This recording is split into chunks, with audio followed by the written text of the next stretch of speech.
ये वीडियो हमारी जो फिक्स एसेट का ऐसे बेस क्वेश्चन चल रहा था उससे रिलेटेड लास्ट वीडियो है।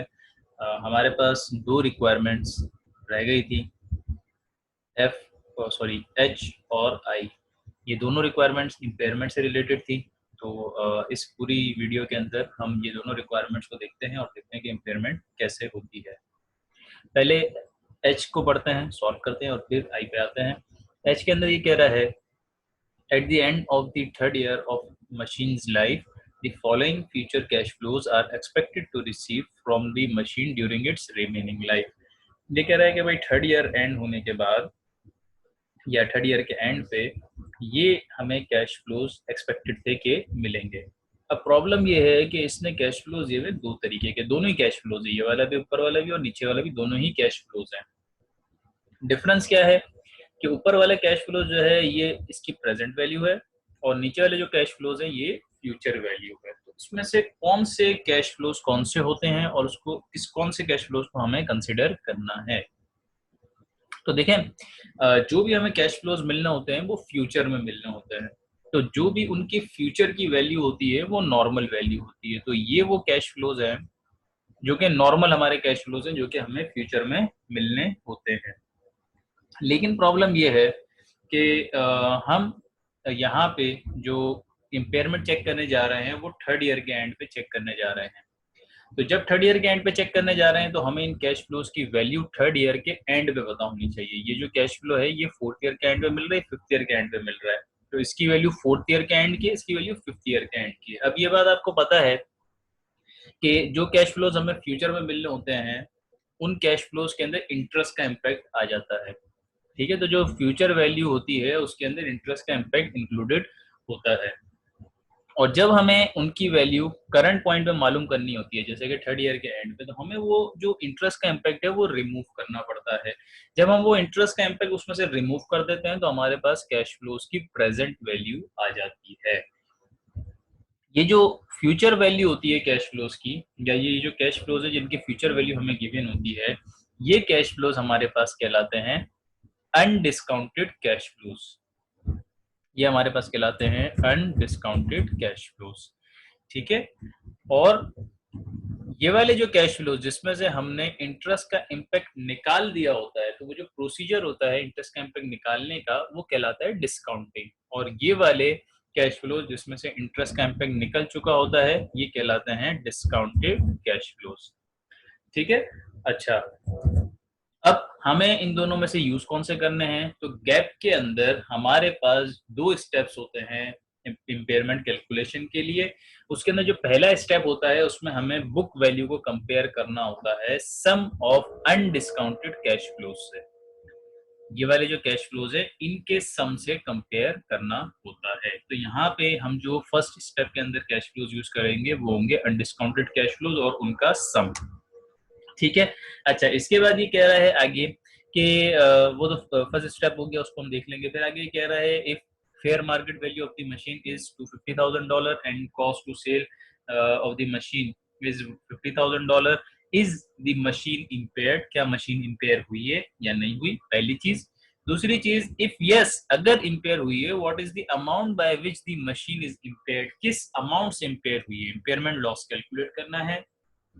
And what entry should be pass to record the impairment, और थर्ड के अंदर हमने उसकी एंट्री पास करनी है। अच्छा, अब ये क्वेश्चन आगे और फर्दर कंटिन्यू भी हो रहा है, लेकिन इसके बाद का डेटा उसको हम बाद में देखेंगे। तो पहली बात ये है कि जो हमें इम्पेयरमेंट चेक करनी है इसके लिए बुक वैल्यू चाहिए। बुक वैल्यू कौन से मेथड से कैलकुलेट करेंगे नहीं बताया, तो वही मेथड जो हमने क्वेश्चन में यूज किया है। कौन सा, जो कंपनी क्वेश्चन में यूज कर रही थी, 150% डिक्लाइनिंग बैलेंस मेथड। इस मेथड के थ्रू मुझे चाहिए इस मशीन की book value eight the end of third year. तो मैं क्योंकि मैंने पहले सॉल्व किया हुआ था 150% डिक्लाइनिंग बैलेंस मेथड से, तो मैं इसी पे ही आ जाऊंगा और यहीं से इसकी बुक वैल्यू उठा लूंगा। ये 343,000 की मेरे पास बुक वैल्यू, और आसानी के लिए जो इसका सोल्यूशन है वो भी मैं यही कर रहा हूँ। यहाँ पे हम सॉल्व करने जा रहे हैं रिक्वायरमेंट नंबर एच, जिसपे हमें देखना है इम्पेयरमेंट। ठीक है, अच्छा, इम्पेयरमेंट के लिए सबसे पहले हमें चाहिए होती है book value at end of third year. Third year के एंड पे बुक वैल्यू हमारे पास है ये रही $343,000। इसके साथ मुझे चाहिए होते हैं some of undiscounted cash flows. Some of undiscounted cash flows. Undiscounted cash flows मेरे पास कौन से हैं? ये वाले हैं। ठीक है, फोर्थ ईयर के अंदर $1,00,000 के कैश फ्लोज मिल रहे हैं। फिफ्थ ईयर के अंदर मशीन को यूज करके 1.5 लाख मिलेंगे और फिर मशीन को सेल करेंगे, उससे भी कैश फ्लो मिलेगा 50,000। तो ये हो गया 1 लाख और 1.5 लाख 2.5 लाख और 50,000 3 लाख। तो $3 लाख के मेरे पास सम ऑफ अनडिस्काउंटेड कैश फ्लोज हैं $3 लाख के। अब आपको ये बात पता है कि इंपेयरमेंट कब होती है कि जब जितना बेनिफिट हमें मशीन से मिलना है, बेनिफिट मिलता है in terms of cash flows, वो कम हो और मशीन की बुक वैल्यू ज्यादा हो। अगर ये कैसे है तो इसका मतलब मशीन इंपेयर हो चुकी है। तो सबसे पहले यहाँ पे देखेंगे या यहाँ पे ये लिखेंगे कि क्योंकि बुक वैल्यू ज्यादा है और सम ऑफ अनडिस्काउंटेड कैश फ्लोज कम है, जितना बेनिफिट मिलना है वो कम है, वैल्यू ज्यादा लिखी हुई है, इसका मतलब ये है कि मशीन हमारे पास इंपेयर हो चुकी है। तो पहली रिक्वायरमेंट कि मशीन इंपेयर्ड हुई है या नहीं हुई, तो यहाँ पे हम लिखेंगे मशीन इंपेयर हो चुकी है। और इसके बाद दोबारा लिख सकते हैं कि yes the machine is impaired eight the end of third year. ठीक है, मशीन इंपेयर हो चुकी है। अच्छा, अब सेकेंड स्टेप के अंदर क्या करते हैं कि जब भी मशीन इंपेयर हो चुकी होती है तो हम उसकी बुक वैल्यू को चेंज कर देते हैं, लेकिन उसकी बुक वैल्यू को हम सम ऑफ अनडिस्काउंटेड कैश फ्लोज पे नहीं लाते, हम उसकी बुक वैल्यू को ले आते हैं उस मशीन की फेयर मार्केट वैल्यू पे। ठीक है, ये बड़ा यहाँ पे मेजर प्रॉब्लम होती है और काफी लोग यहाँ पे गलती करते हैं कि वो बुक वैल्यू को सम ऑफ अनडिस्काउंटेड कैश फ्लोज पे ले आते हैं। नहीं, अगर मशीन इंपेयर हो गई है तो बुक वैल्यू को सम ऑफ अनडिस्काउंटेड कैश फ्लोज पे नहीं बल्कि फेयर वैल्यू पे ले आओ। अच्छा, फेयर वैल्यू हमारे पास कितनी थी? मशीन की फेयर वैल्यू है $2.5 lakh and cost to sell $50,000। इसका हमारे पास कोई भी काम नहीं है कॉस्ट टू सेल का। तो मशीन की फेयर मार्केट वैल्यू है यहाँ पे मेरे पास $2.5 लाख। तो यही फेयर मार्केट वैल्यू मेरी मशीन की न्यू बुक वैल्यू बन जाएगी। New book value of the machine हो जाएगी $2,50,000। ठीक है, तो पुरानी बुक वैल्यू 343 थी, न्यू बुक वैल्यू हो गई $2,50,000। और इम्पेयरमेंट लॉस कैसे कैलकुलेट होता है? Simple, new book value minus old book value. ये मेरे पास आ गया इम्पेयरमेंट लॉस यानी कि 93,000 और इसी से ही मेरी एंट्री पास हो जाएगी। इम्पेयरमेंट लॉस डेबिट 93,000 और एक्यूमुलेटेड डेप्रिसिएशन 93,000 से। ठीक है, इस एक्यूमुलेटेड डेप्रिसिएशन की वजह से ऑटोमेटिकली मेरे एसेट की जो बुक वैल्यू पहले 343,000 पे थी, इसमें से 93,000 माइनस होंगे तो वो आ जाएगी ऑटोमेटिकली 2,50,000 पे। अच्छा, ये तो हो गया इसका आधा पार्ट। इसके बाद आगे भी कंटिन्यू कर रहा है। इसके बाद वो कह रहा है, यहाँ तक हमने पढ़ लिया था, इसके बाद आगे more over if at the end of the fourth year of the machine's life after the impairment at the end of third year। देखें, ये अलग पार्ट नहीं है, ये इसी का ही कंटिन्यूएशन है। मतलब थर्ड ईयर में इम्पेयरमेंट हो गई, एसिड न्यू बुक वैल्यू का आ गया, अब फोर्थ ईयर एंड हो गया, मतलब मुझे फोर्थ ईयर का डेप्रिसिएशन कैलकुलेट करके फोर्थ ईयर की भी बुक वैल्यू चाहिए। तो यहाँ पे जो कैच है, जो जरूरी चीज इंपॉर्टेंट याद रखने की है वो ये कि यहाँ पे जब फोर्थ ईयर का डेप्रिसिएशन कैलकुलेट करेंगे वो पुरानी बुक वैल्यू के हिसाब से नहीं, न्यू बुक वैल्यू के हिसाब से कैलकुलेट करेंगे। ठीक है, अच्छा, फोर्थ ईयर के एंड पे the following future cash flows are expected to receive from the machine during its remaining life. अब फोर्थ ईयर के एंड पे ये कैश फ्लोज मिलने, ये इसने लिख दिया है सम ऑफ डिस्काउंटेड कैश फ्लोज और सम ऑफ अनडिस्काउंटेड कैश फ्लोज। यहाँ पे ये सम नहीं है क्योंकि ये सम करके दिया हुआ नहीं है, लेकिन मुझे पता है कि जब ये सम करके नहीं दिया हुआ तो मैं इसको खुद सम कर लूंगा, क्योंकि ये भी यूजेज से मिलते हैं, ये भी यूजेज से मिलते हैं। अगर मैं चाहूँ तो इन दोनों का जो वर्डिंग है सम ऑफ, इसको मैं इग्नोर भी कर सकता हूँ। मतलब यही मेरे पास, ये मेरे पास डिस्काउंटेड कैश फ्लोज है, ये अनडिस्काउंटेड कैश फ्लोज है, इनका सम करना पड़ेगा। अच्छा, अब यूज कौन सा करूंगा? मैं यूज करूंगा ये अनडिस्काउंटेड कैश फ्लोज यूज करूंगा अपने पास कैलकुलेशन के लिए, अगेन फोर्थ ईयर के एंड पे। अच्छा, अब क्या पूछ रहा है? रिक्वायरमेंट थोड़ी सी चेंज है। वो ये कह रहा है कि फोर्थ ईयर के एंड पे is the machine impaired again, क्या दोबारा इम्पेयर हुई है, या फिर क्या उसकी वैल्यू बढ़ तो नहीं गई? जब वैल्यू बढ़ जाती है कहलाता है रीवैल्यूएशन, और revalue due to increase in the value. तो ये बात आपको पता होनी चाहिए कि रीवैल्यूएशन आईएफआरएस के अंदर अलाउड है, गैप रीवैल्यूएशन अलाउड करता ही नहीं है। ठीक है, गैप के अंदर आपका एसेट इम्पेयर हो सकता है अगेन एंड अगेन, लेकिन रीवैल्यू नहीं हो सकता। तो रिवैल्यूएशन तो हो ही नहीं सकती, पॉसिबल ही नहीं है। अच्छा, आगे what is the amount of impairment और रिवैल्यूएशन? इम्पेयरमेंट लॉस या रिवैल्यूएशन की अमाउंट बताओ, and what entry should be pass to record the impairment और रिवैल्यूएशन। तो सबसे पहले तो ये देखना है कि क्या ये इम्पेयर हुआ भी है या नहीं हुआ। उसके लिए हमें चाहिए फोर्थ ईयर के एंड की बुक वैल्यू। हमारे पास है थर्ड ईयर के एंड की बुक वैल्यू, ये वाली नहीं, पुरानी वाली नहीं, हमें अब यूज करनी है न्यू बुक वैल्यू, ये वाली। और फोर्थ ईयर का डेप्रिसिएशन इस न्यू बुक वैल्यू के बेसिस पे कैलकुलेट करना है। तो सबसे पहले मैं कैलकुलेट करूंगा फोर्थ ईयर का डेप्रिसिएशन। डेप्रिसिएशन एक्सपेंस ईयर 4 कैसे कैलकुलेट होगा? आपको पता है कि जो 150% डिक्लाइनिंग बैलेंस मेथड है उसमें फोर्थ ईयर की opening book value multiply by depreciation rate. Depreciation rate हमने पहले कैलकुलेट कर लिया था, ये रहा 30%। ठीक है, अच्छा तो थर्ड ईयर का फोर्थ ईयर का डेप्रिसिएशन हमारे पास आ जाएगा 75,000, और बुक वैल्यू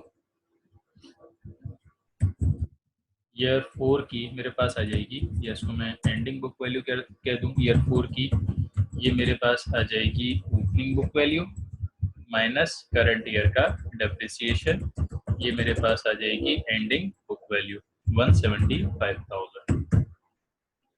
अच्छा, तो अब मेरे पास आ गई फोर्थ ईयर की एंड की बुक वैल्यू। इसको मुझे कंपेयर करना होता है सम ऑफ अनडिस्काउंटेड कैश फ्लो से।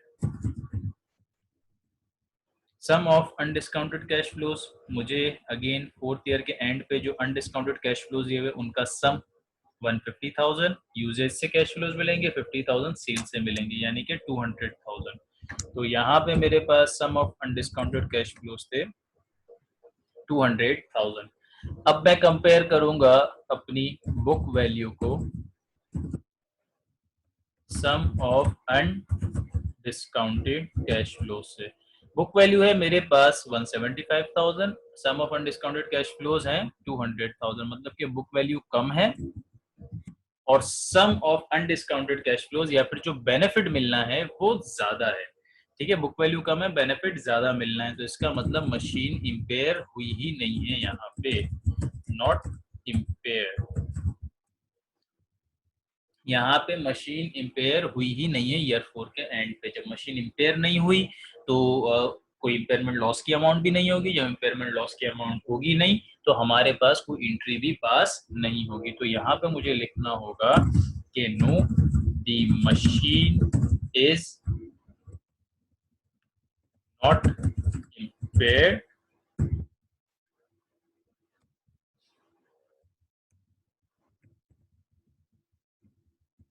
therefore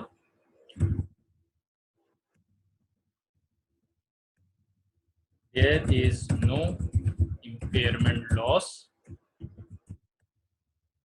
and no entry of impairment loss will be passed। ठीक है, एक और चीज हमें लिखनी है, इसने इसके साथ साथ हमें रिवैल्यूएशन का भी बोला था, तो हम यहाँ पे उसको इसका भी जवाब देंगे कि revaluation is not allowed in gap, therefore there will be revaluation and no entry of revaluation। तो ये हमारे पास जो रिक्वायरमेंट थी पूरी हो गई है। अच्छा, फिर लास्ट रिक्वायरमेंट देखते हैं। लास्ट रिक्वायरमेंट है हमारे पास आई। अब ये इससे सेपरेट रिक्वायरमेंट है, मतलब ये उस वक्त होती जब ये एच वाला केस नहीं होता। ठीक है, इसमें अगेन थर्ड ईयर से काम शुरू हो रहा है। आई के अंदर ये कह रहा है कि at the end of the third year of the machine life the following cash flows are expected to receive from the machine during its remaining life. Third year के एंड पे कंपनी को ऐसा लगता है कि भाई ये वाले कैश फ्लोज रिसीव होने हैं।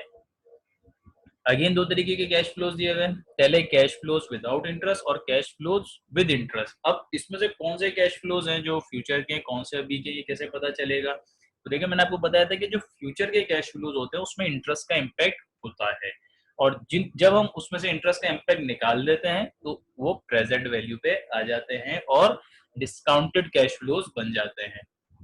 तो ये वाले जो कैश फ्लोज है जिसमें इंटरेस्ट का इम्पैक्ट नहीं है, ये है डिस्काउंटेड कैश फ्लोज, और जिसमें इंटरेस्ट का इम्पैक्ट है ये है अनडिस्काउंटेड कैश फ्लोज। ठीक है। अच्छा, अब कौन से यूज करने देखने के लिए आगे पढ़ना पड़ेगा। ये कह रहा है if Maritime was to follow IFRS. अब यहाँ पे आईएफआरएस यूज हो रहा है, और आईएफआरएस के अंदर हमारे पास डिस्काउंटेड कैश फ्लोज यूज होते हैं, या फिर some of discounted cash flows use होता है, ना कि अनडिस्काउंटेड कैश फ्लोज। ठीक है। अच्छा, अगर IFRS यूज कर रहा है with the fair market value of the machine is $2.5 and cost to sell the machine is $50,000, is the machine impaired? क्या इम्पेयर हो चुकी है?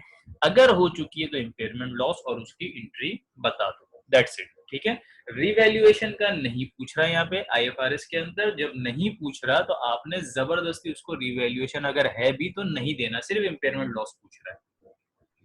तो IFRS के अंदर किस तरीके से इम्पेयरमेंट कैलकुलेट करते हैं, थोड़ा सा मेथड डिफरेंट है। सिंगल स्टेप है, यहाँ पे हमारे पास दो स्टेप थे, यहाँ पे सिंगल स्टेप। इसको सॉल्व मैं यहीं पे कर रहा हूँ क्योंकि क्वेश्चन के अंदर उसने मेथड नहीं बताया। तो हमने जो है वही 150% डिक्लाइनिंग बैलेंस मेथड यूज करना है। इम्पेयरमेंट IFRS के अंदर अगर हमें इम्पेयरमेंट कैलकुलेट करनी है तो हमें अपनी जो बुक वैल्यू है, ending book value of third year, उसको कंपेयर करना पड़ता है रिकवरेबल अमाउंट से। ठीक है, तो सबसे पहले थर्ड ईयर की एंडिंग बुक वैल्यू यहीं से ही ले लेते हैं, ये रही ending book value of year 3, $343,000। इसको कंपेयर करते हैं हम रिकवरेबल अमाउंट से। अब रिकवरेबल अमाउंट क्या होती है भाई? रिकवरेबल अमाउंट होती है higher of NRV, net realisable value. Net realisable value कैसे आती है? Fair market value minus cost to sell and value in use. Value in use क्या होती है यहाँ पे? वैल्यू इन यूज क्या होती है? सम ऑफ डिस्काउंटेड कैश फ्लोज, ये होती है वैल्यू इन यूज। ठीक है, तो यहाँ पे हम अपनी मशीन की एंडिंग बुक वैल्यू को कंपेयर करते हैं रिकवरेबल अमाउंट से। रिकवरेबल अमाउंट पहले निकालनी पड़ेगी, कौन सी है, इन दोनों में से कौन सी है? दो ऑप्शंस कौन से हैं? NRV और वैल्यू इन यूज। NRV क्या है? Fair market value less cost to sell, और value in use some of discounted cash flow. इन दोनों में से जो हायर है पहले वो रिकवरेबल अमाउंट बनेगा, उससे कंपेयर होगी बुक वैल्यू, फिर देखना पड़ेगा कि इम्पेयरमेंट है या नहीं है। बुक वैल्यू तो आ गई, पहले हम निकाल लेते हैं NRV। NRV के लिए हमें चाहिए फेयर मार्केट वैल्यू जो कि उसने दी है 2.5 लाख और कॉस्ट टू सेल 50,000। तो हमारे पास NRV आ गई $2 लाख। अच्छा, सम ऑफ डिस्काउंटेड कैश फ्लोज कितना है? इसके लिए हमें कैश फ्लोज देखने पड़ेंगे, ये वाले। इनके जो कैश फ्लोज हैं ईयर 4 के, ईयर 5 के, ईयर 5 में 125,000 यूजेज और $1 लाख सेल का। इन सारे कैश फ्लोज को सम कर लो, ये $1.5 लाख, $1,25,000 और 1 लाख, ये हो गया $3,75,000। तो सम ऑफ डिस्काउंटेड कैश फ्लोज हो गया $3,75,000। ठीक है। अब पहले तो रिकवरेबल अमाउंट निकालो इन दोनों के थ्रू। तो इन दोनों में से हायर कौन सा है? ये 2 लाख है, ये 3,75,000 है। हायर है सम ऑफ डिस्काउंटेड कैश फ्लोज यानी कि वैल्यू इन यूज। तो यहाँ पे मेरे पास एंडिंग बुक वैल्यू आ गई 343,000 और रिकवरेबल अमाउंट मेरे पास आ गई $3,75,000। अब मुझे ये पता चल गया यहाँ पे कि बुक वैल्यू कम है और रिकवरेबल अमाउंट ज्यादा है। रिकवरेबल अमाउंट का मतलब जो उससे रिलेटेड हमें बेनिफिट फ्यूचर में मिलने हैं। तो जितनी अमाउंट से मशीन रिकॉर्ड हुई भी है उससे जो बेनिफिट हमें मिलने हैं वो ज्यादा मिलने हैं। तो इसका मतलब मशीन इम्पेयर नहीं हुई है, नॉट इम्पेयर्ड। जब मशीन इम्पेयर नहीं हुई है तो मैं लिखूंगा no, the machine is not impaired and thus no, there is no impairment loss and no entry of impairment will be passed। ना मशीन इम्पेयर हुई है, ना कोई इम्पेयरमेंट लॉस है और इसलिए उसकी कोई एंट्री भी पास नहीं होगी। तो ये हमारे पास जो ऐसे बेस्ड क्वेश्चन था यहाँ पे वो कंप्लीट हो गया है। इसके अंदर इम्पेयरमेंट रह गया था। इम्पेयरमेंट हमने पहले कैलकुलेट किया थ्रू गैप और उसके बाद हमने ये देखा कि जब उसकी बुक वैल्यू चेंज हो जाती है तो फिर न्यू बुक वैल्यू के बेसिस पे आगे काम होता है। फिर सेकंड टाइम पे इम्पेयरमेंट नहीं हुआ। फिर आगे देखा कि आईएफआरएस के अंदर क्या है कि बुक वैल्यू को सम ऑफ अनडिस्काउंटेड कैश फ्लो से कंपेयर नहीं करते, यहाँ पे रिकवरेबल अमाउंट से कंपेयर करते हैं। रिकवरेबल अमाउंट क्या होती है फिर वो कैलकुलेट करने के बाद इन दोनों को कंपेयर करते हैं। अगर फ्यूचर के बेनिफिट मतलब कि रिकवरेबल अमाउंट कम होती तो मशीन इम्पेयर हो चुकी होती, लेकिन क्योंकि रिकवरेबल अमाउंट ज्यादा थी मशीन इम्पेयर नहीं हुई है। ठीक है। और गैप के अंदर जो बात याद रखनी है वो ये है कि फर्स्ट स्टेप के अंदर बुक वैल्यू को कंपेयर करते हैं some of undiscounted cash flows से। अगर अनडिस्काउंटेड कैश फ्लोज का सम यानी कि बेनिफिट कम है और बुक वैल्यू ज्यादा है इसका मतलब इम्पेयरमेंट है, एंट्री पास होगी। अगर ये ज्यादा है बुक वैल्यू कम है तो इम्पेयरमेंट नहीं है। लेकिन जो सबसे जरूरी बात है वो ये कि फर्स्ट स्टेप में इम्पेयरमेंट कैलकुलेट करने के बाद इसकी बुक वैल्यू हमें सम ऑफ अनडिस्काउंटेड कैश फ्लोज पे नहीं लानी होती, इसकी बुक वैल्यू हमें लानी होती है फेयर मार्केट वैल्यू पे। फेयर मार्केट वैल्यू हमारी न्यू बुक वैल्यू बन जाती है और न्यू बुक वैल्यू और ओल्ड बुक वैल्यू के बीच का डिफरेंस इम्पेयरमेंट लॉस होता है जिससे एंट्री पास होती है। ठीक है। तो ये हमारे पास क्वेश्चन कंप्लीट हो गया है और फिर आगे इसके बाद देखते हैं कि कौन सा क्वेश्चन डिस्कस करना है वो फिर हम इंशाल्लाह नेक्स्ट वीडियो में देखेंगे। Thank you.